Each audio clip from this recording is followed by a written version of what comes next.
सीताराम राम राम सीताराम राम राम सीताराम राम। নমস্কার। জয় গুরু, জয় মা, জয় সীতারাম। 1330 সালের ভাদ্র মাসে আধ্যাত্ম সাহিত্যে এক ঐতিহাসিক ঘটনা। চোখের জলে মায়ের পূজা উৎসব অফিসে জমা পড়ল। পূর্বে ঠাকুরের কণ্ঠে ঠাকুরের রচিত শ্রী নামামৃত লহরীর এক অভিনব পাঠ শুনে মুগ্ধ হয়ে রামদয়াল মজুমদার মহাশয় ঠাকুরকে বলেছিলেন, কেঁদে কেঁদে মার নাম করে একটা প্রবন্ধ লিখে দাও। 1330 সালের আশ্বিন সংখ্যায় উৎসব পত্রিকায় সীতারামের লেখা ছাপার অক্ষরে প্রথম আত্মপ্রকাশ করে এবং কিছুদিনের মধ্যেই শুরুতে চতুর্দিকে একটা ভালো রকমের সাড়া জেগে যায়। অনন্ত শ্রী শ্রী ঠাকুর সীতারাম দাস ওঙ্কারনাথ দেবের চোখের জলে মায়ের পূজা এই বইটি থেকে দুই পরম দুর্গাভক্ত হরিচরণ শাঁখারি এবং দরিদ্র পুরোহিত উমাপদ ভট্টাচার্যের রোমাঞ্চকর কাহিনী বলতে বলতে ঠাকুর সমাধিস্থ হয়ে পড়তেন। চোখের জলে মায়ের পূজায় আমরা পাই 5টি ক্ষুদ্র প্রবন্ধ। চোখের জলে মায়ের পূজা, 2 মা কোথায়, 3 দুর্গা নাম মহামন্ত্র, 4 ছেলের ডাক, 5 দুর্গা নামের ফল। এই সবগুলি জগন্মাতা মা দুর্গা বিষয়ক। নমস্কার। দুর্গা নামের ফল। হরিচরণের নাম হরিচরণ হইলেও লোকে তাহাকে দুর্গাদাস বলিয়াই ডাকিত। অবশ্য তাহার একটু কারণও ছিল। সে যখন দীক্ষা লয় তখন তাহার গুরুদেব বলিয়াছিলেন, বাবা সর্বদা দুর্গা দুর্গা জপ করিবে। দুর্গা দুর্গেতি দুর্গেতি দুর্গা নাম পরং মনু যো জপেত সততং চণ্ডী জীবন মুক্তা সমানবা। দুর্গা দুর্গা দুর্গা, এই দুর্গা নামই পরম মন্ত্র। এই নাম যে মানব সত্য জপ করে সে জীবন মুক্ত। শ্রী গুরুদেবের মুখে এই কথা শুনিয়া পর্যন্ত হরিচরণ দুর্গা দুর্গা বলিতে আরম্ভ করিল। হরিচরণ সকালে দুর্গা দুর্গা করিতে করিতে ওঠে, অবিরাম দুর্গা দুর্গা করিতে করিতে স্নান করিয়া আসে, পূজা জপান্তে দুর্গা দুর্গা করিতে করিতে শাখার পুটুলি কাঁধে করিয়া যাত্রা করে। হরিচরণ জাতিতে শাঁখারি। শাখা বিক্রয় দ্বারাই তাহার জীবিকা নির্বাহ হয়।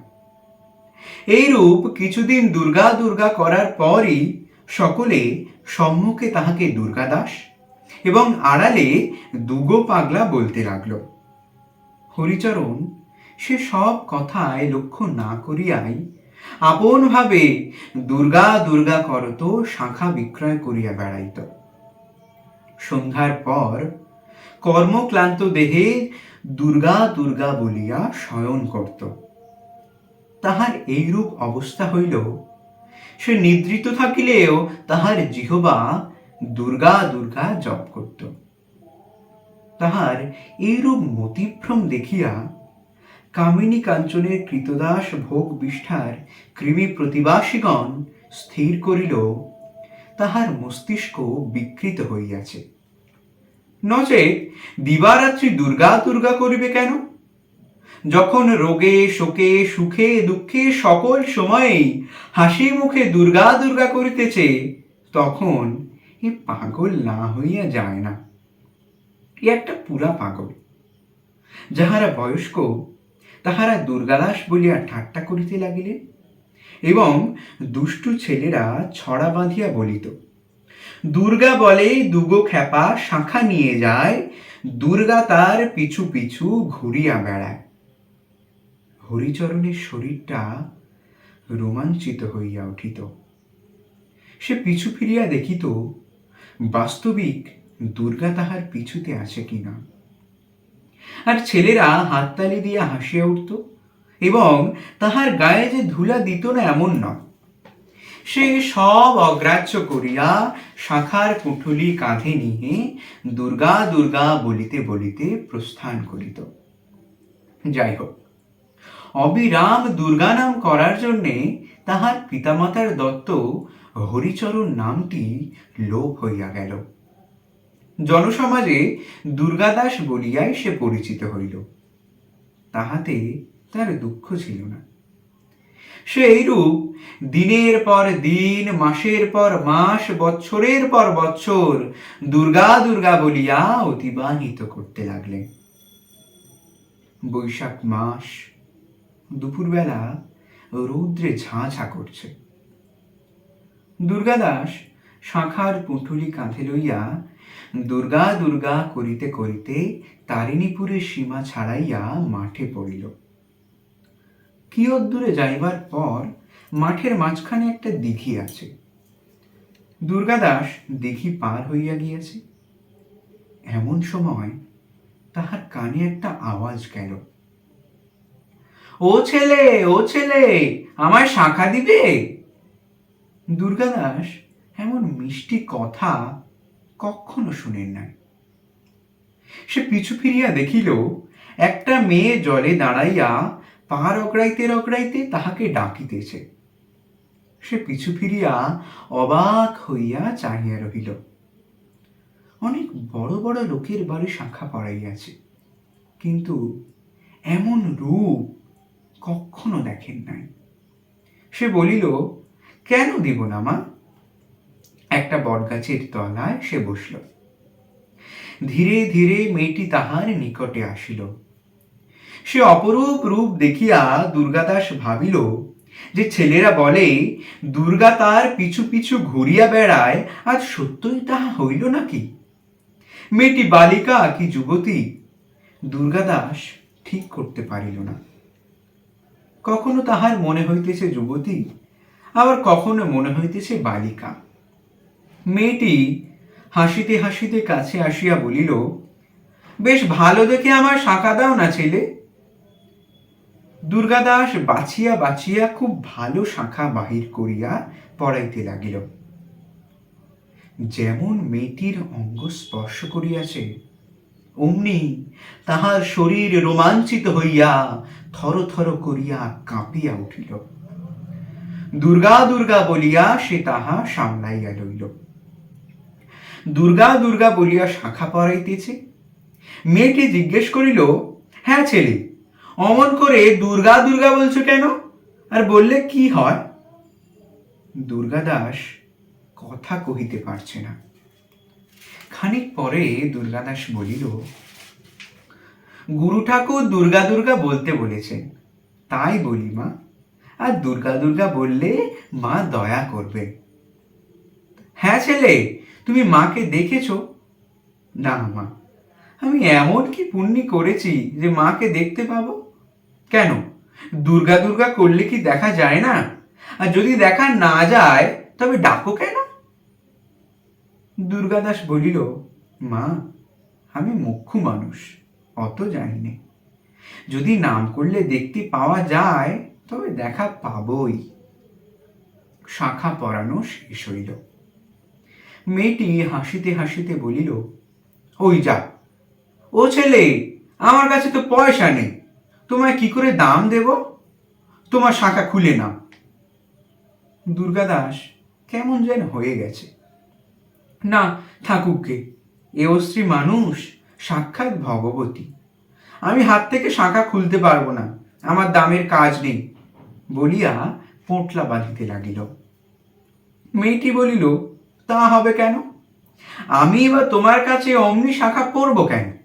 তুমি যেও না, তুমি এক কাজ করো, গ্রামের ভিতরে যাও। আমার বাবার নাম উমাপদ ভট্টাচার্য, তার কাছ থেকে দামটা আনোগে। বলোগে আপনার মেয়ে শাখা পড়েছে, দাম দিন। তিনি যদি বলেন, কই আমার মেয়ে তো নেই, মেয়েকে তো দেখিনি, তুমি সে কথা শুনো না, বলো এই মাত্র শাখা দিয়ে না, মেয়ে নেই বললে শুনবো কেন? ওই দুর্গা ঠাকুরের পায়ের তলায় সিঁদুরের কৌটাতে একটা আধুলি আছে, তিনি দিতে বলছেন, বলিও। যাও ছেলে, যাও। আবার যাব, আবার যাব বলিতে বলিতে দুর্গাদাস অগ্রসর হইল, আর মেয়েটি জলে নামিল। দিন তো আর চলে না। দোকানদার অনেক ধার দিয়াছে, তাহার গতি খারাপ বুঝিয়াও এখনো ধার দিতেছে। প্রতিবেশীরা বুঝিয়াছে উমাপদ ভট্টাচার্যকে ধার দিলে আর পাইবার আশা নেই, তথাপি ধার দেয়। উমাপদ ভট্টাচার্যের অবস্থা যে চিরদিনের তা নয়, আগে অবস্থা খুব ভালো ছিল। কি ক্ষণে উমাপদ ভট্টাচার্য দীক্ষা লইল, দীক্ষার সঙ্গে সঙ্গেই তার মতি অবস্থা দুই পরিবর্তিত হইতে লাগল। বাড়িতে দুর্গা প্রতিমা প্রতিষ্ঠা করিয়া পূজা পাঠ নাম জপ ধ্যান আত্মবিচারে দিবা রাত্র অধিকাংশ ভাগ কাটাইতে লাগলে। শান্তি পত্নী অন্নপূর্ণাও পূজা পাঠের সঙ্গিনী হইয়া সহধর্মিণী নামের সার্থকতা করলে। 5-6 বছরের পুত্র শিবরাম দুর্গা দুর্গা করিয়া হাততালি দিয়া নৃত্য করিয়া পিতামাতার আনন্দ বর্ধন করত। তাহাদের ভোগের বাসনা ক্ষীণ হইতে লাগল। শ্রী ভগবানের মন্দির দেহ, আর তাহার রক্ষার জন্যই আহার, আর রইল অতিথি সেবা। উমাপদ ভট্টাচার্য নিত্য ব্রাহ্ম মুহূর্তের পূর্বে উঠিয়া দুর্গা দুর্গা বলিতে বলিতে স্নান করিয়া আসতেন। প্রাতঃসন্ধ্যা জপ ইত্যাদি সারিয়া পুষ্পচয়ন করতে, তদন্তে গীতা ও চণ্ডী পাঠ করতেন। সাধ্যায়ান্তে পূজা হোম মার ভোগ দিতেন। তারপর বৈশ্যদেব বলি গোগ্রাস দিয়া অতিথির অপেক্ষা করতেন। অতিথি সেবার পর প্রসাদ গ্রহণ করিয়া দেবী ভাগবত মহাভাগবত দেবী পুরাণ দেবী উপনিষদ ইত্যাদি গ্রন্থের আলোচনায় অপরাহ্ন অতিবাহিত করতেন। যথাসময়ে সায়ং সন্ধ্যা সারিয়া দেবীর আরাত্রি করিয়া শীতল দিয়া জপে বসতেন। বহুক্ষণ জপান্তে লীলা চিন্তা করত কণ্টকিত দেহে আত্মবিচার করিয়া সায়ংকৃত্য সমাপনান্তে অতিথি থাকিলে অতিথি সেবার পর কিছু প্রসাদ গ্রহণ করতেন। আবার মধ্যরাত্রে জগৎ যখন নিস্তব্ধ হইত, তখন হৃদকমলে চিত্ত ধারণ করিয়া মার আশাপথ চাহিয়া বসিয়া থাকতেন। এই রূপে তাহার দিন অতিবাহিত হইতে লাগল। অন্নপূর্ণা সাক্ষাৎ অন্নপূর্ণা। তিনি দুর্গা দুর্গা করিতে করিতে সাংসারিক কাজ করতেন। গৃহকর্ম স্বামী সেবা অতিথি সেবা দেব সেবা লইয়া তিনি থাকতেন। জিহ্বা কিন্তু এতক্ষণ এক দণ্ড দুর্গা দুর্গা না করিয়া স্থির থাকত না। উমাপদ ভট্টাচার্যের পৈতৃক যজমান কয়েক ঘর ছিল। উপনয়ন ও বিবাহ ভিন্ন তো আর পুরোহিতের প্রয়োজন হয় না, কাজেই যজমান থাকা আর না থাকা সমান হইয়াছিল। তিনি অন্য কোনো প্রকারে অর্থ চেষ্টা করতেন না। উপার্জনের ঔদাসীন্যে ধীরে ধীরে অভাব আসিয়া আপন প্রভাব দেখাইতে লাগল। বাজারে ধার হইয়া পড়িল। যদি কোনোদিন অভাবের কথা মনে পড়ত, অমনি গুনগুন করিয়া গাহিতেন, ভাবিলে শঙ্করী পদ সম্পদ কোথা পাবে, সম্পদ নাশা সে পদ, নইলে শিব কেন শ্মশানবাসী হবে। গাহিতে গাহিতে তৃপ্ত হইয়া যাইতেন। অভাব আর বোধ হইত না। প্রাণের ভিতর একটা সাড়া পেতেন। অভয় আশ্বাস মা ভৈ ধ্বনি শুনিয়া দুর্গা দুর্গা নাম জপ করতেন। একটি সংশয় তাহার মনে মাঝে মাঝে উঠিত। দেবতার দর্শন ভাবের উপরেই হয় অথবা চর্মচক্ষে হয়। কলির জীব চর্মচক্ষের দ্বারা দেবদর্শন লাভ করিতে পারে কি না, এ সংশয়ের কোনো মীমাংসা করতে পারেন নাই। জয়দেবের গীত গোবিন্দ দেহি পদা পল্লবমুদারম লিখিয়া দিয়েছিলেন, এ কথা তিনি জানতেন। গীতাভক্ত ব্রাহ্মণকে উপলক্ষ করিয়া তেষাং নিত্যাভিযুক্তানাং যোগক্ষেমং বহাম্যহং এই বাক্যের সত্যতা প্রতিপাদনের জন্য নরাকার ধারণ করিয়াছিলেন। সে উপাখ্যানও অবিদিত ছিল না। তুলসীদাস মহারাজ যে একাধিকবার শ্রীরামচন্দ্রের দর্শন লাভ করিয়াছিলেন, তিনি তুলসীদাসের জীবনীতে তাহা পড়িয়াছিলেন। সাধক রামপ্রসাদের বেড়া বাঁধার কথাও যে শুনেন নাই তাহা নয়, তথাপি তাহার সংশয় ছিল। ক্রমশ যখন অধিক ঋণ হইয়া পড়িল, তখন তিনি বলিলেন, না, আর ঋণও করিব না, কাহারও নিকট প্রার্থনাও করিব না। মা দেন খাবো, না দেন না খাবো, ঋণ করিয়া অপরকে ক্ষতিগ্রস্ত করিব কেন? দেখি মা কি ব্যবস্থা করিয়াছেন। প্রাণ যায় সেও স্বীকার, তথাপি মা ভিন্ন আর কাহারও কাছে প্রার্থনা করিব না। সন্ধ্যা পূজাদি করিলেন, আজ আর ভোগ দেবার কিছু নাই। মধ্যাহ্ন অতীত হইয়া গেল, তিনি ধ্যানমগ্ন। শিবরাম ক্ষুধার জ্বালায় কাঁদিতেছে, অন্নপূর্ণা দুর্গা দুর্গা করিতেছে। এমন সময় বাহির হইতে কে ডাকিল, ও শিবরাম, বাহিরে এসো না। শিবরাম চক্ষু মুছিয়া বাহিরা যাইলে একটু পরে একটি পাত্রে করিয়া কয়েকটি আম ও 4টি সন্দেশ লইয়া বাড়িতে আসিয়া মাকে দিয়া বলিল, মা, কে একজন ঠাকুরের ভোগের জন্য আম সন্দেশ দিয়া গেলেন। কে যে দিয়াছেন অন্নপূর্ণার আর বুঝতে বাকি রহিল না। অশ্রুসিক্ত নয়নে সেই সমস্ত লইয়া গিয়া দেবীর সম্মুখে রাখলেন। কিছুক্ষণ পর উমাপদের ধ্যান ভঙ্গ হইল। তিনি দেখিলেন মার ভোগের জোগাড় হইয়াছে। জিজ্ঞাসা করলেন, আমার অভাব তো আর কেউ জানে না, তবে কি তিনি নরাকারেও আসেন? আচ্ছা, দেখা যাক। দেবীর ভোগ দিলেন, বলিলেন, শিবরামের জন্য মা পাঠিয়েছে, আমরা উপবাস করি এসো। তাহাই হইল। দুর্গা দুর্গা দুর্গা করিয়াই ব্রাহ্মণ দম্পতির দিবারাত্র চলিয়া গেল। দ্বিতীয় দিন মধ্যাহ্নে কে 1 ঘটি দুধ শিবরামের হাতে দিয়া গেল, তাহার দ্বারা ভোগ হইল।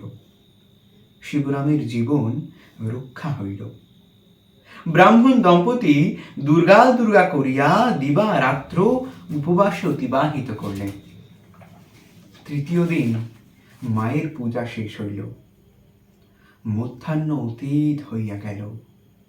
ক্ষুধার জ্বালায় শিবরাম অত্যন্ত কাঁদিতেছে, তাহাকে আর কিছুতেই রাখা যাইতেছে না। উমাপদ প্রতিমার নিকট গিয়া মার মুখ পানে চাহিয়া জিজ্ঞেস করলেন, মা, তুমি কি আছো? তিনি যেন মায়ের অধর কোণে ক্ষীণ হাসির রেখা দেখলেন। এমন সময় বাহির হইতে কে ডাকিল, ভট্টাচার্য মহাশয় বাড়ি আছেন? একবার বাইরে আসুন, আমরা অতিথি। উমাপদ তাড়াতাড়ি বাহিরে গিয়া দেখিলেন 3 জন সন্ন্যাসী দাঁড়াইয়া আছেন। সাদরে বাহিরের ঘরে লইয়া গিয়া পা ধুইয়া বসিবার আসন দিলেন। তারপর পাখা লইয়া বাতাস করতে লাগলেন। এইবার তাহাদের যিনি প্রধান, তিনি বললেন, কাল হইতে আমাদের আহার হয় নাই, আমরা অত্যন্ত ক্ষুধার্ত, আমাদের আহারের ব্যবস্থা করুন। উমাপদের মাথায় আকাশ ভাঙিয়া পড়িল। কি করব, কিছুই যে নাই, কি হবে অন্নপূর্ণা? অন্নপূর্ণা দুর্গা দুর্গা বলিয়া কাঁদিতে লাগিল। উমাপদ উন্মাদের মতো মার কাছে ছুটিয়া গিয়া বলিল, মা, অতিথি বিমুখ হয়ে যায়, ও মা বিপত্তারিণী, ও মা মহাভয় নাশিনী, মা দুর্গা রক্ষা কর মা। এমন সময় দেওয়ালের গায়ে মুন্ডমালা তন্ত্রের একটা শ্লোক লিখিয়া রাখিয়াছিলেন, তাহাতে লক্ষ্য পড়ল, মহৎপাতে মহারোগে মহাবিপদ সংকটে মহাদুঃখে মহাশোকে মহাভয় সমুত্থিতে यस्मरेत शततं दुर्गा जपेत य परमं मनुं सजीवलोके देवेशी নীলকণ্ঠ ত্বমাপ্নুয়াৎ। দুর্গা দুর্গা দুর্গা মা, আমি নীলকণ্ঠ হতে চাই না, আজ দায় হইতে রক্ষা কর। ছেলে যায় দুঃখ নাই, অতিথি বিমুখ হয়ে যায়, রক্ষা কর মা। বাহির হইতে অতিথিরা ডাকলে, দেরি করছেন কেন? আমরা কি অন্যত্র যাব? উমাপদ পাগলের মতো বলিতে লাগলেন, বাড়ি থেকে অতিথি ফিরে যাবে? কি করব? কাহারও কাছে কি প্রার্থনা করব? আমি মার কাছে প্রতিজ্ঞা করেছি, মা ভিন্ন আর কাহারও কাছে কিচ্ছু চাহিব না। কি করি কি করি? বাহির হইতে অতিথিরা বললেন, আমরা অত্যন্ত পিপাসিত, একটু জল নিয়ে আসুন। অন্নপূর্ণা সেখানে লুটাইয়া লুটাইয়া কাঁদিতেছে। সর্বনাশ হল, আজ অতিথি বিমুখ হয়ে যায়। মা মা মাগো। উমাপদ বললেন, অন্নপূর্ণা, ভাড়ার ঘরটা বেশ তন্নতর করে খুঁজে দেখো তো, যদি কিছু মিষ্টি থাকে তো নিয়ে এসো, আর জল তো আছে, ইহাই নিয়ে যায়। অন্নপূর্ণা চলিয়া গেল। সহসা একটা বিড়াল লাফাইয়া পড়িয়া জলের কলসিটা ফেলিয়া দিল। কি সর্বনাশ! বাড়িতে জল পর্যন্ত নাই। না না, অতিথির বিমুখ দেখব না, তার আগে আত্মহত্যা করি। এই বলিয়া তাড়াতাড়ি মায়ের হাত থেকে খাড়া গ্রহণ করিয়া আত্মহত্যার উদ্যোগ করিলেন। ঠিক এমন সময় দুর্গাদাস গিয়া ডাকিল, ভট্টাচার্য মশাই, ও ভট্টাচার্য মশাই, কি করছেন? একবার আসুন না। তিনি খাড়া ফেলিয়া বলিলেন, আবার কে ডাকি, দেখি আরো কি আছে। মা মা বলিতে বলিতে বাহিরে গেলেন। দুর্গাদাসকে জিজ্ঞেস করলেন, কি বাপু? অতিথিরা বলিলেন, দেরি করছেন কেন? তিনি জোর হাতে কাতর স্বরে বললেন, দয়া করে একটু অপেক্ষা করুন। দুর্গাদাস বলিল, আপনার মেয়ে শাখা পড়েছেন, দাম দিন। কি বলছ? আপনার মেয়ে শাখা পড়েছেন, দাম দিন। উমাপদ আশ্চর্যে বললেন, সে কি, আমার তো মেয়ে নাই। দুর্গাদাস বলিল, আপনি ও কথা বলবেন, তিনিও তাহা বলেছেন, আমায় তিনি বলে দিয়েছেন, তুমি সে কথা শুনো না। তো মেয়েকে কোথায় দেখলে? ওই মাঠের মাঝখানে দিঘিতে। এ কি ব্যাপার? আমার মেয়ে, আচ্ছা দেখতে কেমন? দুর্গাদাস বলিল, দুর্গা প্রতিমা। আমি অমন রূপ আর কখনো দেখিনি। হ্যাঁ, তিনি বলে দিয়েছেন, আপনার দুর্গা প্রতিমার পায়ের তলায় সিঁদুরের কৌটায় কেটা আদুলি আছে, আমায় দিতে। তিনি তাড়াতাড়ি ছুটলেন, দেখলেন সত্য সত্যই একটা সিঁদুরের কৌটা, তাহাতে একটা আধুলিও রহিয়াছে। তিনি সেই আধুলিটা লইলেন। এ কি, আবার একটা আধুলি রহিয়াছে? আবার লইলেন, আবার আধুলি। এ কি ব্যাপার? একটা শুধু কৌটায় এত আধুলি কোথা থেকে আসছে? হাত পূর্ণ হইয়া গেল। একটা ছোট কৌটায় এত আধুলি, এ কি ব্যাপার? এ কি ইন্দ্রজাল? মার মুখ পানে চাহিয়া বলিলেন, বাজিগরের মেয়ে, কি বাজি মা? এমন সময় বাহিরে আবার কে ডাকিল, ভট্টাচার্য মহাশয়, বাড়ি আছেন? ভিতর হইতে বলিলেন, কে হে? এই জমিদার বাবুরা মায়ের ভোগের জন্য সিধা পাঠাইয়াছে। তিনি বাইরে গিয়া দেখলেন, এক বড় ধামায় 10-12 জনার উপযোগী চাল, ডাল, তেল, নুন, আম, সন্দেশ, তরকারি। এইবার উমাপদ করুণাময়ী বলিয়া কাঁদিতে লাগিলেন।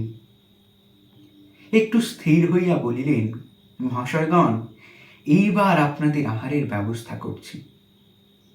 ঘর পানে চাহিয়া দেখলেন, কেহই নাই। কি সর্বনাশ!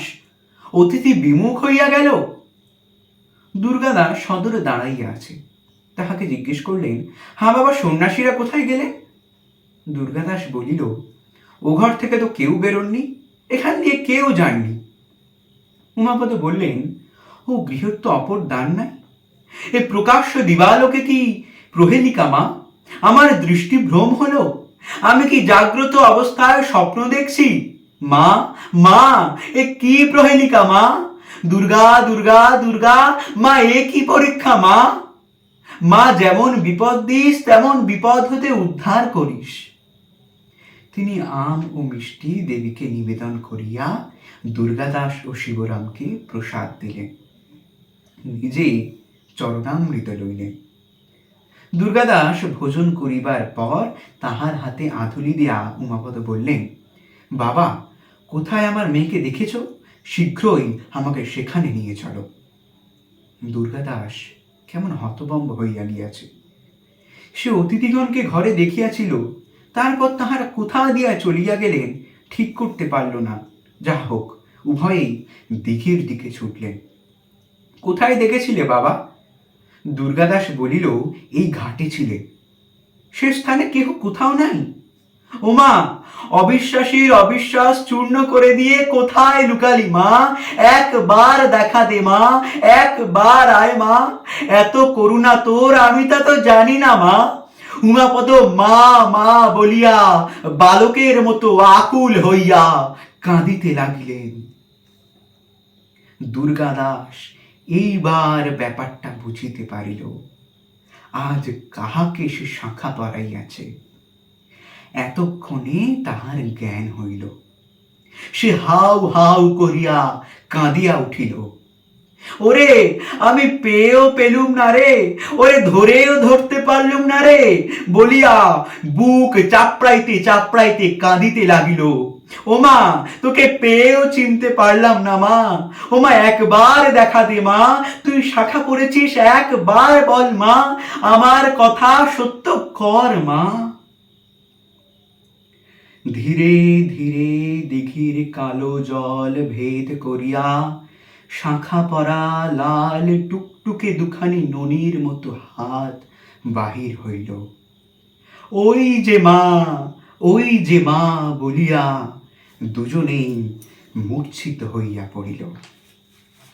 জয় গুরু, জয় সীতারাম, জয় মা। নমস্কার। सीताराम राम राम, सीताराम राम राम, सीता